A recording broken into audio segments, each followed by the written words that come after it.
¿Cuántos dicen amén? Él es nuestro Dios y a Él servimos.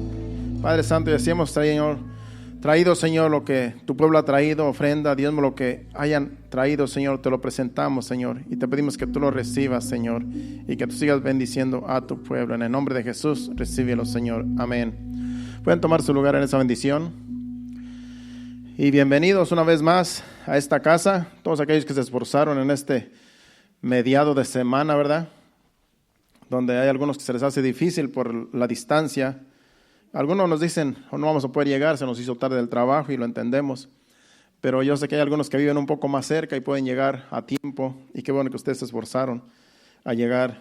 Y todo aquel que está aquí, todo el que nos está viendo por internet, ¿verdad? También un saludo a cada uno de ellos, donde quiera que estén. Vamos a la palabra de Dios. Esto va a ser un pequeño estudio acerca de Jesús.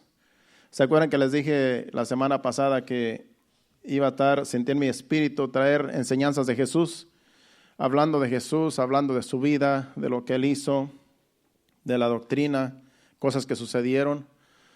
Y eso siento traer hoy también, porque se acerca el día de resurrección.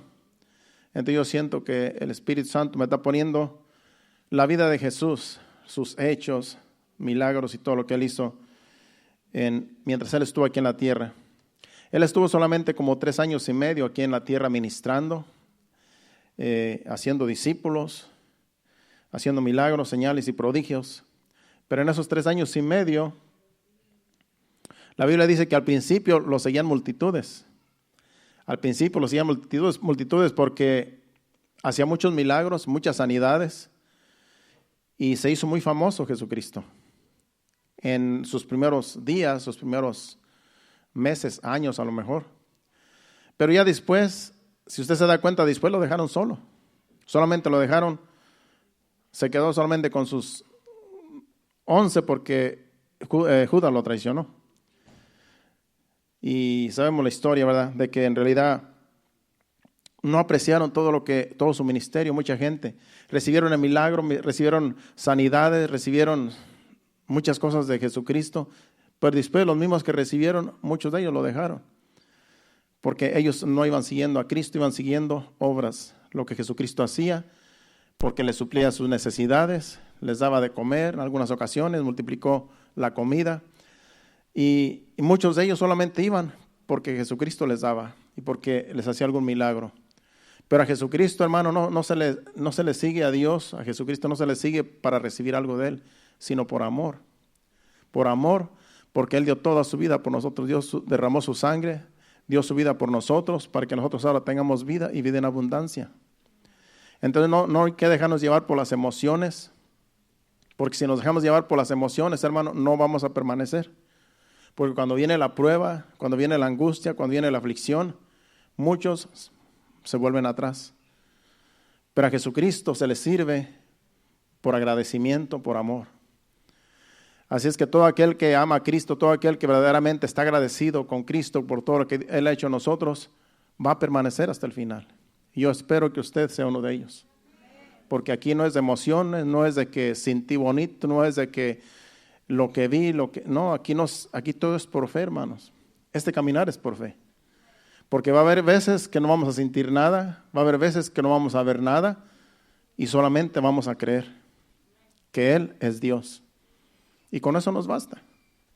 Por eso muchos volvieron atrás porque ya no creían después, ni en lo que Él les decía, porque se les hacía ridículo lo que Él estaba ya enseñando, porque en una ocasión dijo, el que no come mi carne ni bebe mi sangre, no tiene vida eterna. Y se fueron muchos, lo abandonaron, porque no entendían lo que les estaba diciendo. Es lo que les estaba diciendo, el que no cree mi palabra, el que no cree mi evangelio, no va a tener vida eterna. Bueno, vamos a la enseñanza. Yo le puse por título a esta enseñanza, algunas ocasiones en que Jesús avergonzó a sus adversarios. Ese es el título. Algunas ocasiones en que Jesús avergonzó a sus adversarios que están registrados en la Biblia, en las cartas, en los evangelios. Porque Jesucristo tenía sus adversarios.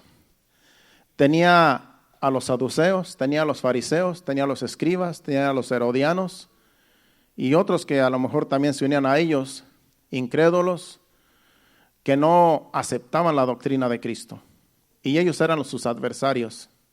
Todos aquellos que lo venían a confrontar porque no les gustaba su doctrina. En algunas veces hizo sanidades en día de reposo y lo criticaron porque decían, no, la ley de Moisés dice que en el día de reposo no se hace nada. Y Jesucristo les da unas buenas lecciones y los avergonzaba. Y vamos a estar viendo en una ocasión, en la introducción, donde avergonzó a algunos, y de ahí yo saqué el título, porque ahí dice que los avergonzó. Entonces yo busqué otros pasajes donde también avergonzó a otros en varias ocasiones, y de eso se trata la enseñanza, de que Jesús a sus adversarios los avergonzaba cuando a veces ellos querían avergonzarlo a él. Y a él no hay quien le gane porque él es Dios, pero querían ponerlo en ridículo, y los que quedaban en ridículo eran ellos. A veces vemos películas donde vemos escenas donde quieren poner en ridículo a una persona, avergonzar a alguien, y después le sale al revés, que los ponen en ridículo y los avergüenzan a los que quieren avergonzar. Y eso es lo que se merecen, porque a nadie se humilla, a nadie se le pone en ridículo, hablando lo que es la vida cotidiana. Y en Jesucristo, ¿verdad? Pues siempre lo querían ridiculizar, poner en vergüenza, y los que salían avergonzados eran sus adversarios. Vamos a Lucas capítulo 13, versículos 10 al 17. Y vamos a orar mientras usted busca en su Biblia para que el Señor nos dirija. Padre Santo, Padre bueno, me presento delante de ti, delante de esta congregación, Señor. Sabiendo, Señor, que de ti viene toda la revelación, Señor, porque todo lo que está en tu palabra, Señor, viene de ti, Señor. Por eso me presento solamente como un instrumento, para que tú por medio de mi persona nos hables a todos y podamos salir de este lugar edificados, transformados, bendecidos y bien saciados de tu palabra, Señor. En el nombre de Jesús te lo pedimos, háblanos. Amén. Todos están ahí en Lucas capítulo 13, versículos del 10 al 17. Vamos a estar en ese libro de Lucas en varios pasajes. Entonces, si usted tiene su Biblia, pues ahí vamos a ir enseguida a otros pasajes que están enseguida de ese capítulo. Capítulo 13, versículos del 10 al 17. Dice allí, lo tiene en la pantalla, ¿verdad?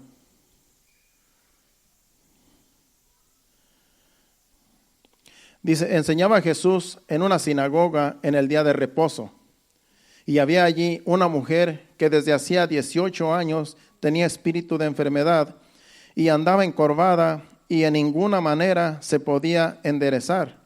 Cuando Jesús la vio, la llamó y le dijo, mujer, eres libre de tu enfermedad. Y puso las manos sobre ella y ella se enderezó luego y glorificaba a Dios.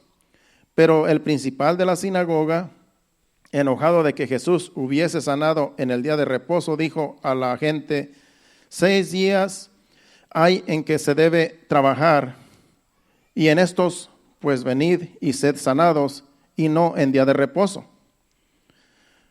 Vemos que en ese día donde Jesús estaba en esa sinagoga, una mujer que tenía 18 años encorvada, dice que tenía 18 años encorvada, que no se podía enderezar de ninguna manera. Imagínese esa señora esa señora de 18 años estar encorvada sin poderse enderezar, dice que de ninguna manera. Eso quiere decir que dormía encorvada, caminaba encorvada y vivía toda su vida encorvada por 18 años.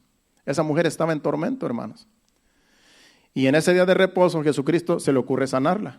Y el encargado de la sinagoga se enojó, porque Jesús hizo una sanidad en día de reposo. Para ellos era más importante ese día que esa mujer fuera sanada, después de 18 años que estaba encorvada. Y Jesucristo dice el versículo 14, pero el principal de la sinagoga, ¿verdad?, enojado, dice, de que Jesús hubiese sanado en el día de reposo, dijo a la gente, 6 días hay en que se debe trabajar, en estos pues venid y sed sanados, y dice, no en el día de reposo. El 15, dice, entonces el Señor le respondió y dijo, hipócrita. Jesucristo les decía en su cara lo que ellos eran. A los fariseos y a todos los que lo querían confrontar, les decía hipócritas, sepulcros blanqueados. Por fuera están bien bonitos, bien limpios, pero por dentro están podridos, llenos de gusanos. Él no se tocaba el corazón para decirles sus verdades. Ese era Jesús. Imagínense nosotros. A veces no podemos decir nada porque dicen, no debes de juzgar, no juzgues. Hermanos, si Jesucristo lo hacía, ¿por qué nosotros no? Cuando hay razón, claro. Dice el versículo 16, dice, y a esta hija, dice, de Abraham, que Satanás había atado 18 años, no se le debía desatar en este día, en esta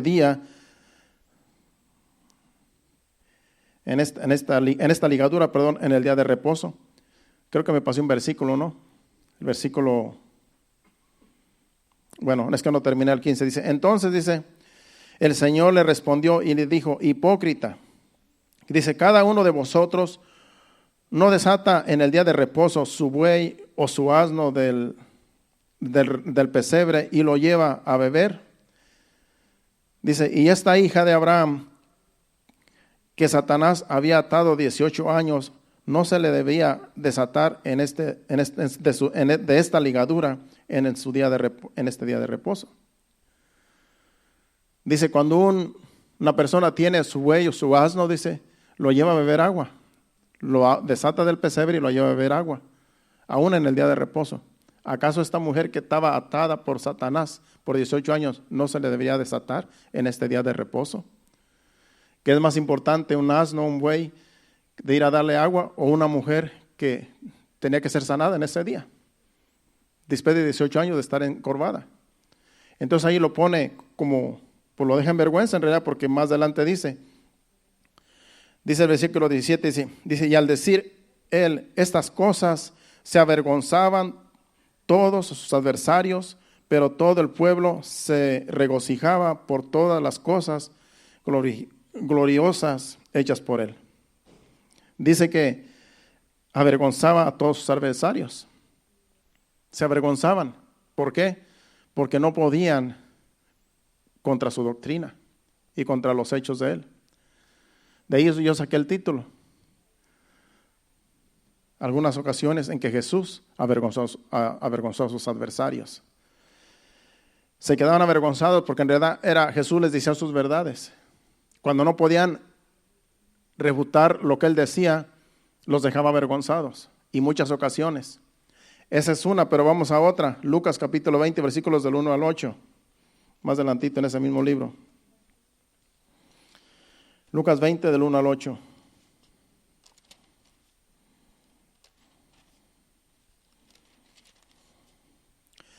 Dice, sucedió un día que enseñando Jesús al pueblo en el templo y anunciando el evangelio, llegaron los principales sacerdotes y los escribas con los ancianos y le hablaron diciendo, dinos, ¿con qué autoridad haces estas cosas?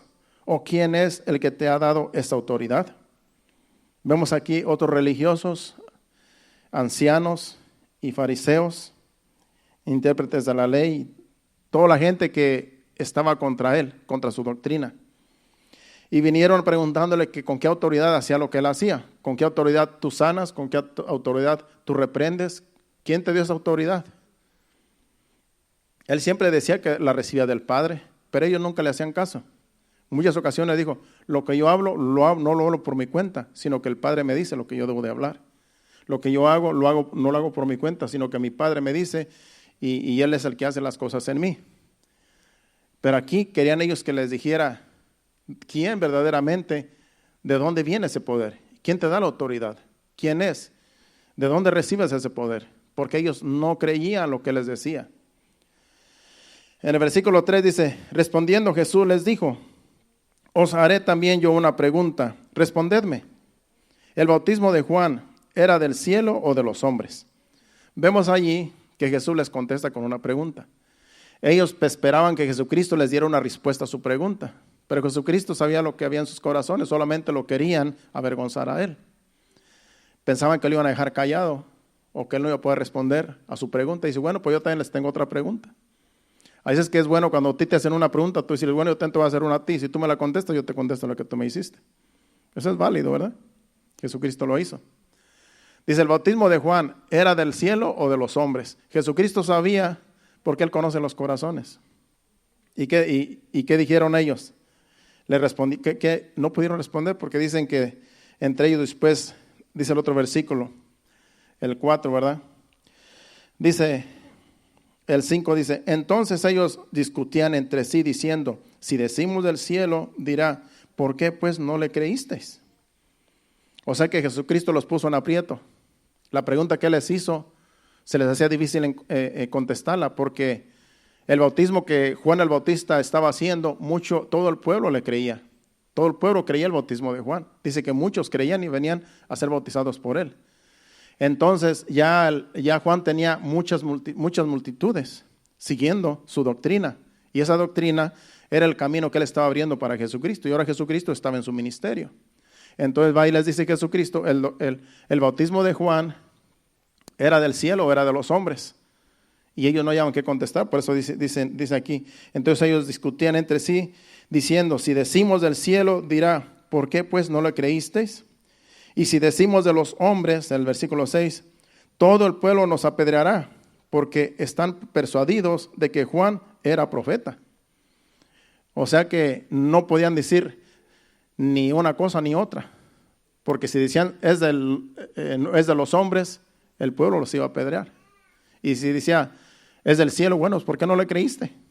En otras palabras, se quedaron mejor. ¿Qué dice? Le contestaron para atrás, dice, ya cuando se pusieron de acuerdo, ¿verdad? Entre ellos, dice, y el 7 dice, y respondieron que no sabían de dónde fuese. En otras palabras, no sabemos de dónde viene ese bautismo, porque sabían que estaban en un aprieto. El 8 dice, entonces Jesús les dijo, yo tampoco os diré con qué autoridad hago estas cosas. Y los dejó callados. No les contestó su pregunta, porque ellos no le contestaron la de él. Porque él sabía que no se le iban a poder contestar. Jesucristo conoce los corazones. Él sabe lo que uno piensa, él sabía lo que ellos pensaban y con qué intención le preguntaban las cosas. Pero esa no fue la única ocasión. Vamos a ver en otra ocasión donde también lo quisieron agarrar. Ahí mismo en ese mismo libro de Lucas, vamos ahora al 20, en ese mismo, pero del 20 al 26.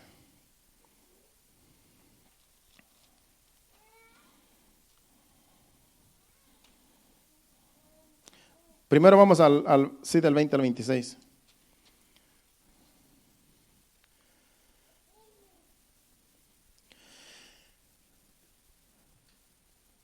Es sobre el tributo. También era una pregunta que le vinieron a hacer para ver si lo encontraban, a ver si él contestaba en contra de las autoridades, en contra del gobierno. Y entonces aquí también dice el versículo 20 en adelante. Y acechándole, se enviaron espías que se simulasen justos a fin de sorprenderle en alguna palabra para entregarle al poder y a la autoridad del gobernador. Dice que acechándole, enviaron algunos espías, dice que simulando ser justos, o sea que no eran justos, ellos simulaban ser justos. ¿Para qué? Para ver si podían encontrarlo con algo en contra del gobierno. Ellos lo que querían es que él dijera cosas en contra del gobierno para que así pudieran decir, no, pues este está blasfemando en contra del gobierno, este se está poniendo en contra del gobierno, su doctrina no es buena porque está en contra del gobierno. Entonces, dice allí que con esa intención, pero dice el versículo 21, dice, y le preguntaron diciendo, esta fue la pregunta, maestro, sabemos que dices y enseñas rectamente y que no haces acepción de personas, sino que enseñas el camino de Dios con verdad.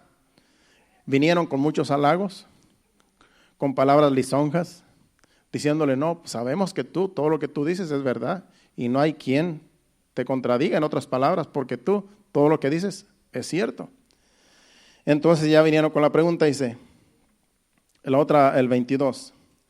Dice, ¿nos es lícito dar tributo a César o no?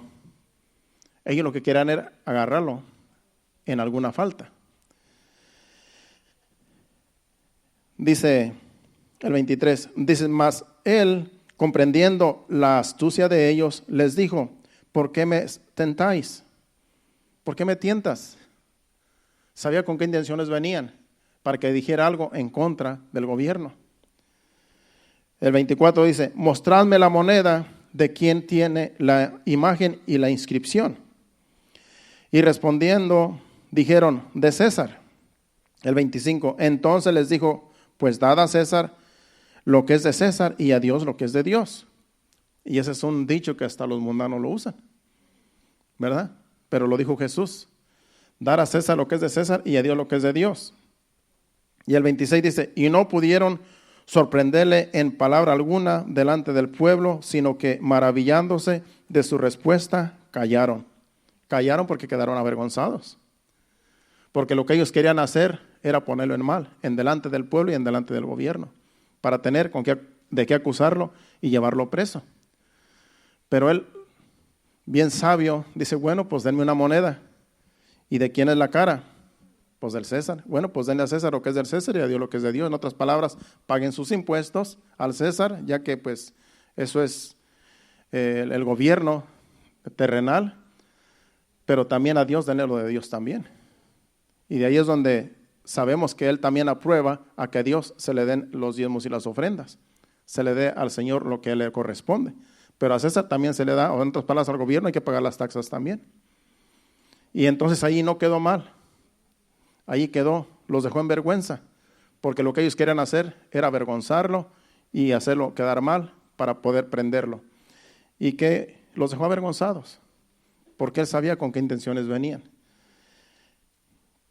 Vemos allí cómo no pudieron hacer nada sus adversarios, porque todos estos eran sus adversarios. Vamos ahora al versículo 27 de ese mismo libro de Lucas.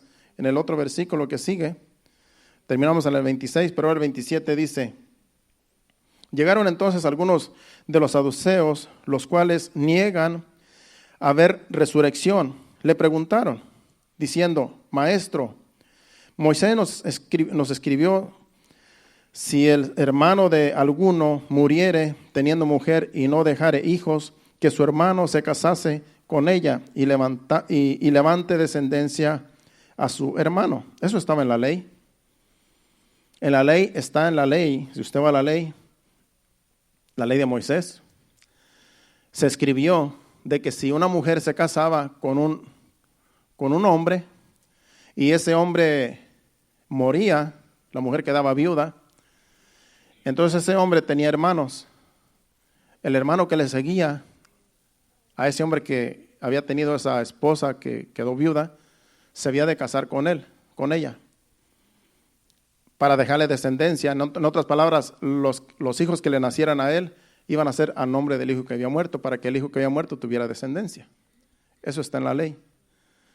Pero aquí los saduceos, ellos no creen en la resurrección. Esto es otro grupo, es una secta aquí.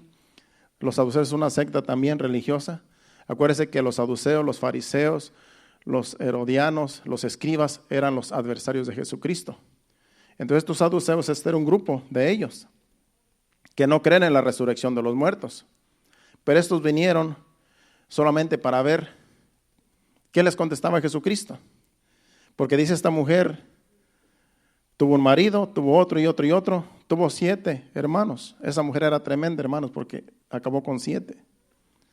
Supuestamente, yo no sé si será cierto, pero dice pues que en otro evangelio dice que entre ellos así pasó. En otras palabras, ellos afirman que fue cierto. Vamos a seguir leyendo, versículo 29. Dice, hubo pues 7 hermanos, aquí están los 7 hermanos, y el primero tomó esposa y murió sin hijos. Y la tomó el segundo, el cual también murió sin hijos. La tomó el tercero, y así todos los 7, y murieron sin dejar descendencia. Finalmente murió también la mujer. Imagínense, una mujer que tuvo 7 maridos, y todos se le murieron, y al final se muere ella. Y dicen ellos, en la resurrección, pues, ¿de cuál de ellos será mujer? Ya que los 7 la tuvieron por mujer. Y Jesucristo contesta en el versículo 34.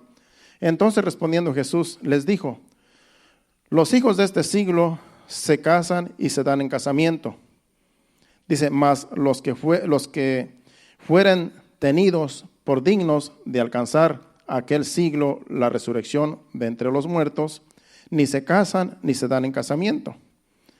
En otras palabras, aquí se casan los hombres, se casan y se dan en casamiento aquí en este mundo terrenal. Dice, más allá, más los que fueren, dice, tenidos por dignos de alcanzar aquel siglo y la resurrección de entre los muertos, ni se casan ni se dan en casamiento. En otras palabras, ya cuando nosotros pasamos de esta vida a la vida eterna, ya no hay que casarnos, hermano. Cuando yo me vaya de esta tierra, de este mundo, cuando el Señor me lleve, yo tengo a mi esposa aquí, pero ya cuando nos hayamos ido los dos de este mundo, allá no vamos a ser marido y mujer, allá en el cielo. Allá vamos a ser como hermanos y vamos a ser como los ángeles. Allá no vamos a decir, no, pues porque allá no va a haber celos, hermano. Allá no vamos a andar quitándole la mujer el uno al otro. Allá no vamos a andar enamorando la esposa del otro. No, hermanos, eso se acabó. Eso es aquí porque aquí estamos carnales y ponemos la mirada, ¿verdad?, en las personas. Pero allá se va a acabar todo eso, hermano. Allá todo va a haber paz. Imagínense si así como se vivía aquí se viviera allá. Entonces, ¿cuál era la diferencia, hermano? Pero ya estando allá no va a haber pecado. Allá nos vamos a ver como hermanos todos. No va a haber envidias, no va a haber celos, no va a haber nada carnal. Allá todo va a ser celestial. Así es que allí se va a acabar todo las obras de la carne. Allá no tienen cabida. Dice el versículo 36. Dice, porque no pueden, dice, ya más morir, pues son iguales a los ángeles y son hijos de Dios, al ser hijos de la resurrección. Ya cuando nosotros nos vamos con el Señor, ya venimos a ser como los ángeles. El versículo 37 dice, pero en cuanto a que los muertos han de resucitar, aún Moisés lo señaló en el pasaje de la zarza, cuando llama al Señor Dios de Abraham, Dios de Isaac y Dios de Jacob.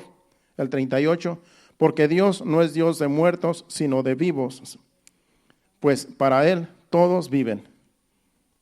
Para Él todos viven. El versículo que sigue. Respondiendo algunos de los escribas, dijeron, Maestro, bien has dicho, y no osaron preguntarle nada más. ¿Por qué? Porque no le iban a dejar quedar en vergüenza. Mejor se quedaron callados. Los que contestaron fueron los escribas. Los escribas fueron los que dijeron, bien has contestado, porque los saduceos, como no creían en la resurrección, mejor se quedaron mudos. Pero aquí Jesucristo nos da una gran lección a todos nosotros. Acuérdense que lo que se escribió aquí fue lo que sucedió y esto se escribió para beneficio nuestro. Porque ahora sabemos que allá en el cielo vamos a ser como hermanos y vamos a ser como los ángeles. Que no va a haber envidia, no va a haber celos, no va a haber nada de las obras de la carne. Entonces vemos ahí que aquí lo que hicieron ellos, lo que hicieron avergonzar a Jesús con este caso de esta mujer, con estos 7 hermanos, para ver que Jesucristo les contestaba y les contestó con verdad. Porque allá no hay mentes carnales. Aquí sí, pero allá en el cielo no hay mentes carnales. Así es que vemos ahí cómo también avergonzó a estos adversarios que vinieron a quererlo tentar. Pero vamos ahora a Juan capítulo 19, versículos 17 al 22. Salgamos del libro de Lucas. Vamos ahora a Juan, el Evangelio según San Juan, capítulo 19, versículo 17 al 22.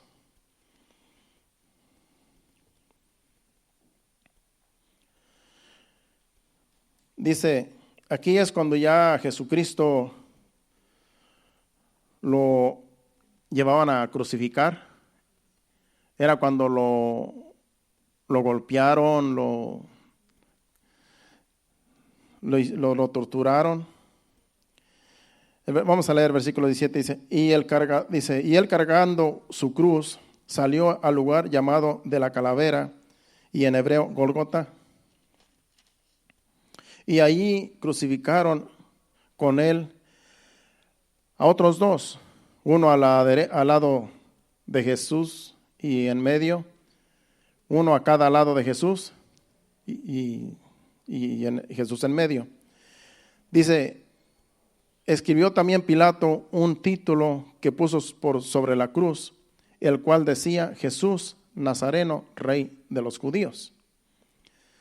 Dice, y muchos de los judíos leyeron este título porque el lugar donde Jesús fue crucificado estaba cerca de la ciudad, y el título estaba escrito en hebreo, en griego y en latín.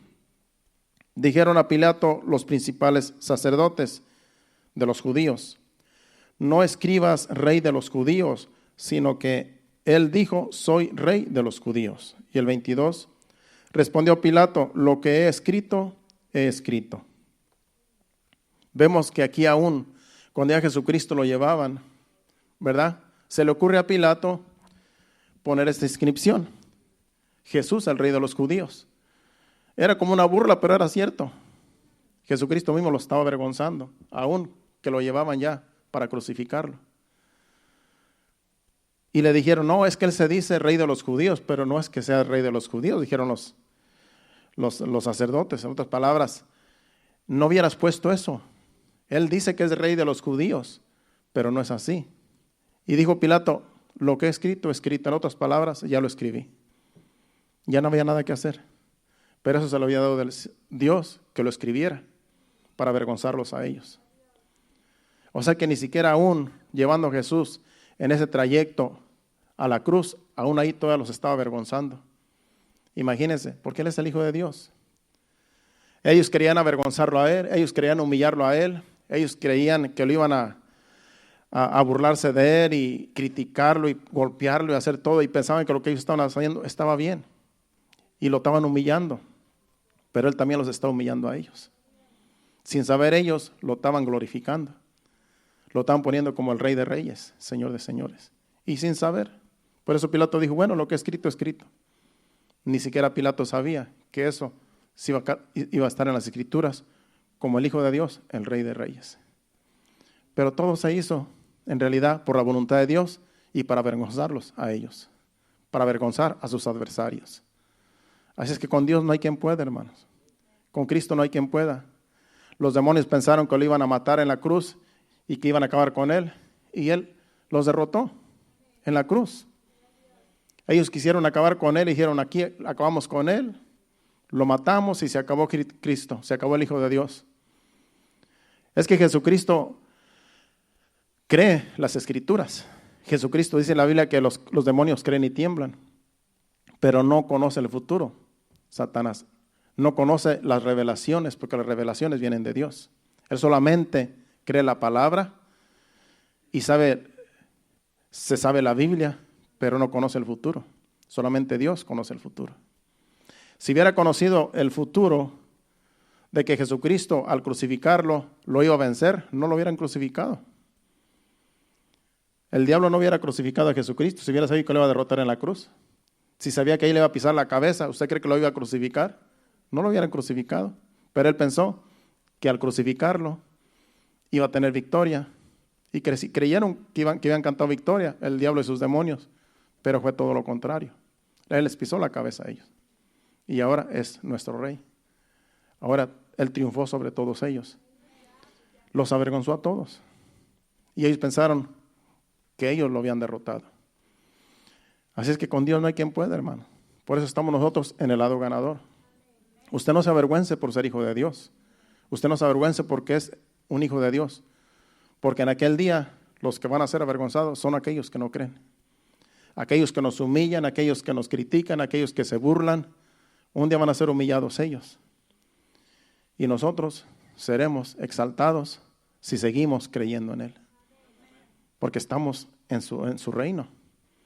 Pase lo que pase, hagan lo que nos hagan, siempre hay que glorificar a Dios. Porque hay victoria, porque Jesucristo nos dio la victoria. Aunque parezca que es todo lo contrario. Si a Jesucristo lo humillaron, a Jesucristo lo crucificaron. Y Él mismo dijo: si el mundo os aborrece, sabed que a mí también me han aborrecido. Así es que no piensen que el mundo los va a amar, porque el mundo ama lo suyo. Pero si ustedes no son del mundo, el mundo no los va a amar. Es por eso que a veces nosotros tenemos problemas, aún con los familiares, aún con los amigos, con los que nos conocen, porque si son del mundo, no van a amar lo que es de Dios. El mundo ama lo suyo, pero no ama lo que es de Dios. Así es que no se sienta usted menos, porque con Cristo somos mayoría, porque Él nos ha dado la victoria.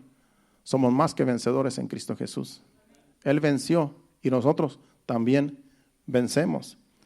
Así es que vemos allí cómo aún en ese trayecto Él avergüenza a sus adversarios, poniéndole arriba rey de los judíos. Y es rey de todo el mundo. Y dice que en 3 idiomas lo escribió: en arameo, en griego, en hebreo y hasta en latín. Estaba la inscripción arriba: Jesucristo, rey de los judíos. Y no les gustó nada a los sacerdotes, porque en realidad los estaba humillando y los humilló.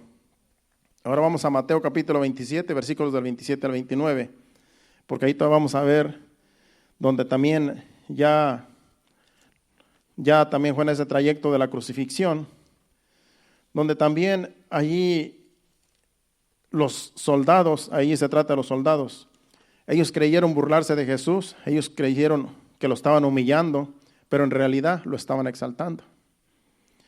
Ya lo tienes, Mateo 27, del 27 al 29. Aquí estos soldados que lo llevaban a Jesús, lo escarnecieron, se burlaron de él supuestamente, pero en realidad lo estaban glorificando, como acabo de decir. Del 27 en adelante dice: entonces los soldados del gobernador llevaron a Jesús al pretorio y reunieron alrededor de él a toda la compañía. Lo llevaron al pretorio, un lugar, imagino como un patio grande, y ahí reunieron a toda la gente, porque ellos querían dar un espectáculo con Jesús, los soldados. Lo querían avergonzar, lo querían humillar. Dice el otro versículo: entonces les soltó a Barrabás, me fui muy arriba. Entonces el 28 dice, y desnudándole le echaron encima un manto de escarlata. En otras palabras, se quisieron burlar de él, haciéndolo como un rey.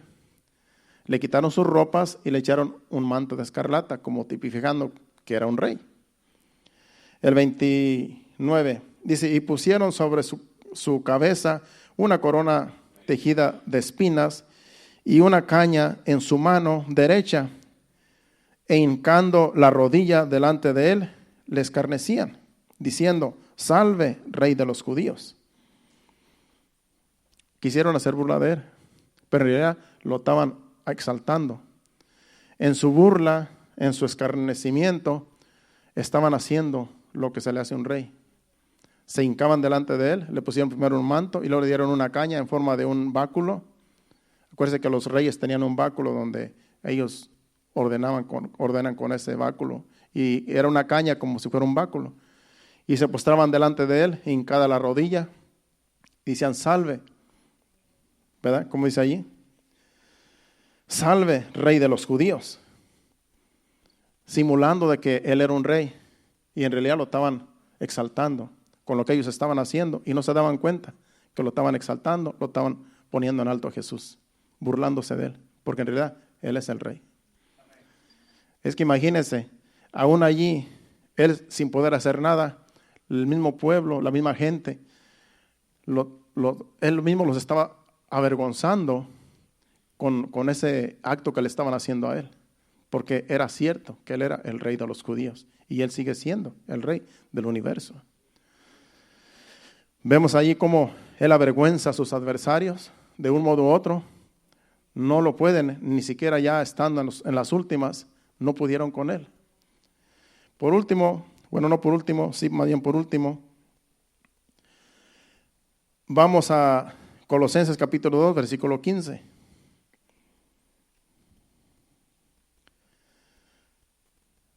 Colosenses 2, versículo 15. Y esa va a ser la última cita. Dice: y despojando a los principados y a las potestades, los exhibió públicamente, triunfando sobre ellos en la cruz, despojando a los principados y a las potestades. Acuérdese que en ese trayecto, como dije al principio hace rato, el diablo creía que al crucificar a Cristo, el diablo iba a triunfar. Ya estaba escrito desde Génesis que de la mujer de Eva iba a salir la simiente donde le iba a pisar la cabeza. Y aquí se cumplió en Jesucristo. Él es la simiente de la mujer, donde le iba a pisar la cabeza al diablo. Y el diablo pensó que había acabado con él.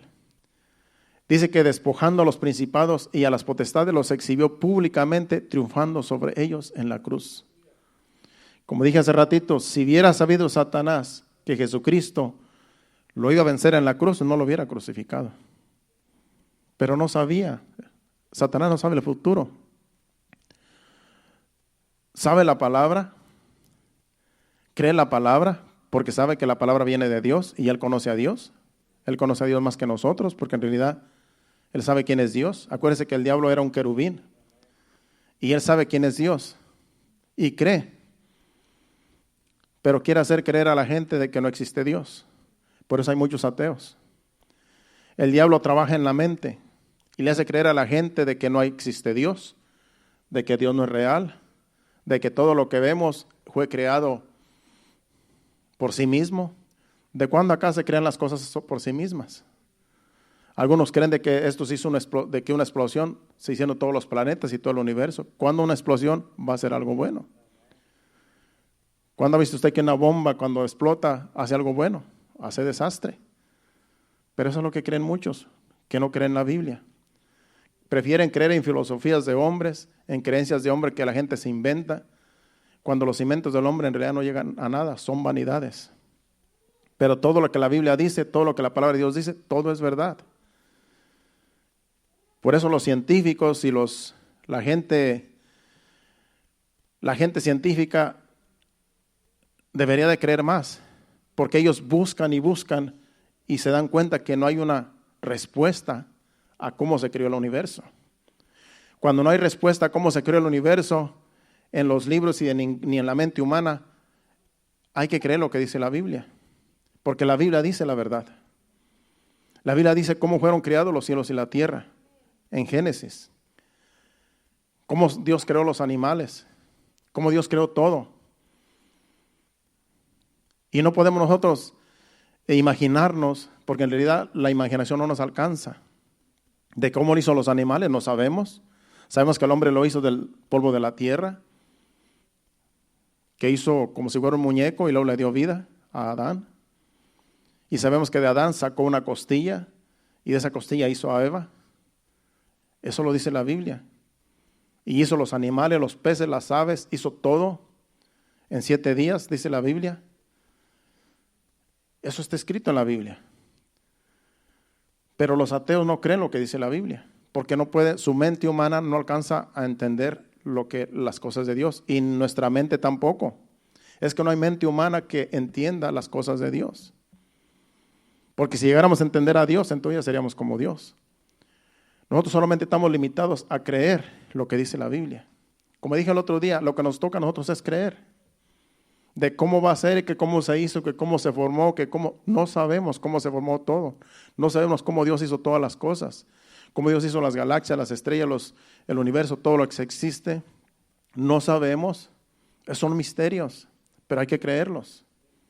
Que cómo nace en un vientre de una madre el bebé, que cómo se forma siendo una milésima de una gotita pequeñita, cómo se forma en el vientre de la madre, y de ahí el bebé cómo se crea los huesos, cómo se hace la sangre, cómo el corazón, cómo pompea, cómo se hace el cerebro, cómo se hace todo en 9 meses. No sabemos, pero sabemos que así es. Solamente lo que tenemos es que creer. Porque si decimos cómo se hace esto, no nos alcanza la mente. Nosotros solamente estamos limitados a creer lo que dice Dios. Nuestra mente solamente está limitada a creer lo que dice la Biblia.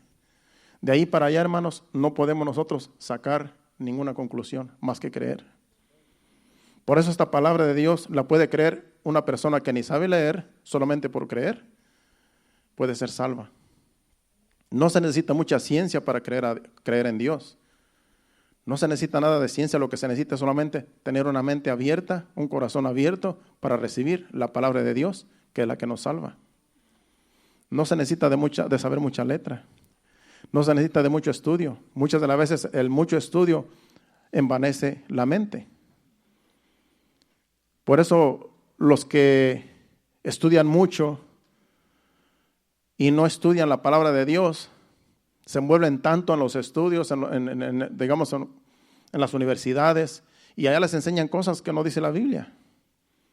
Por eso cuando llegan nuestros hijos al colegio, tenemos nosotros que ya tenerlos preparados para cuando lleguen al colegio, que ya sepan que hay un Dios, que ya sepan que hay un Dios que existe y que hizo todas las cosas, porque en los colegios les van a poner la mente al revés. Van a decirles que no existe Dios y que todo esto fue creado de la nada y que si morimos ya no somos nada, se acabó todo, y cosas que les enseñan allá en las universidades que en realidad no tienen nada que ver con Dios. Allá no creo que les van a enseñar algo de Dios, ni una palabra de Dios les van a enseñar, ni siquiera que Jesús existe, nada de Jesús, porque hasta les prohíben hablar de Jesús. Entonces a nosotros nos toca a nuestros hijos que están creciendo, a nuestros jóvenes, enseñarles la palabra, para que si algún día cuando ya lleguen a las escuelas grandes, a las universidades, que no los confundan, que ellos sigan creyendo que hay un Dios, que existe y que va a venir por la iglesia, y hay que estar preparados. De lo contrario, hermanos, se pierden porque allá afuera el mundo no ofrece más que vanidades. Pero aquí está la verdad en la Biblia, aquí está todo, donde toda persona puede creer, desde el que más analfabeto hasta el que sabe mucho. El apóstol Pablo sabía mucho. El apóstol Pablo era muy religioso, sabía mucho. Era un teólogo, pero en la ley de Moisés. Pero cuando Jesucristo se le apareció, allí cambió su vida. Y dijo, todo lo que yo antes sabía lo tengo por basura. Ahora solamente creo en Cristo y es el que predico. Y así es toda la gente que viene a Cristo. Las muchas academias, el mucho estudio que hayan hecho no les sirve de nada si no creen en Jesús, si no creen en Dios. Porque todo lo que ofrece este mundo es pura vanidad. Lo que ofrece Dios es eternamente y para siempre. Y estamos en la verdad, en Jesucristo. Y prontamente vamos a estar celebrando el día de resurrección, ya prontamente entrando el mes. Y como dice mi esposa, si mi skin va a hacer las tarjetitas para invitar para ese día, pues allá en la calle, dele a alguien, mira, vamos a tener un servicio aquí en nuestra iglesia, te invitamos al día de resurrección, va a ser un día especial y va a haber un servicio especial ese día. De eso se trata el evangelio. No se necesita mucha letra, solamente que crean en Jesucristo, en lo que Él hizo por nosotros en la cruz. Dio su vida en la cruz del Calvario, derrotó a sus adversarios en la cruz, triunfando, como dice ahí Colosenses, despojando a los principados y a las potestades, los exhibió públicamente, triunfando sobre ellos en la cruz. Y ahora nos ha dado la victoria a la iglesia que somos nosotros. Así es que estamos en el lugar correcto, hermanos. No se mueva de donde usted está, no se mueva de la verdad, porque aquí el Señor lo trajo con un propósito, y es de seguir creyendo en Jesucristo hasta que Él venga. ¿Qué tal si nos ponemos de pie? Pasen al altar. Vamos a despedir el servicio con una oración, con una alabanza, y esperemos que el Señor nos haya ministrado. Y el viernes tendremos servicio. El viernes es de jóvenes, ¿verdad? Este viernes que viene, a los jóvenes les toca el servicio, así es que no falta ningún joven. Aquí Marvin es el líder de los jóvenes y él le toca dirigir el servicio ese día, así es que no falte todo joven, y los que están en casa, vengan todos el viernes porque es un día especial para ellos. Vamos a adorar a Dios con este canto y en breve nos despedimos. Gracias, Padre, gracias, Señor, por tu palabra, por el mensaje, Señor, por tu Santo Espíritu, Señor, que nos enseña, que nos dirige. Gracias, Padre, que tú sigas, Señor, tratando con cada uno de nosotros, Señor, que nos sigas dando convicción, Señor, de que somos tus hijos, que tú eres nuestro Padre y que vamos por buen camino, Señor, y que tú vienes pronto por nosotros, por tu pueblo, por tu iglesia, Señor. Te estamos esperando. La iglesia dice ven, el Espíritu dice ven, Señor Jesús. Adora a Dios con este canto.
vida está llena de tu gloria, Señor. Porque tú llenas toda la tierra, Señor. Tú llenas todo el universo, Señor. Por ti fueron hechas todas las cosas, Señor. Invisibles y visibles, Señor. Todo fue creado por ti, Señor. Gracias te damos, Señor. Gracias porque tú nos has dado vida y vida en abundancia, Señor. Sigue tratando con nosotros, Señor, en el transcurso de la noche, del día de mañana, hasta el viernes que vengamos otra vez aquí, Señor, en el servicio del viernes, Señor. Te pedimos que nos lleves con bien en esta hora. Guarda, protege nuestros vehículos yendo a nuestros hogares. Que lleguemos con bien y que así también descansemos en tu presencia. Y que el día de mañana, Señor, tú nos des fuerzas para levantarnos y para ir a nuestros trabajos el día de mañana. Te lo pedimos en el nombre de Jesús. Llévanos con bien, Señor. Amén y amén. Dios le bendiga. Estamos despedidos. Acuérdense el viernes a las 7:30 aquí, servicio de jóvenes. Hacia adelante, iglesia.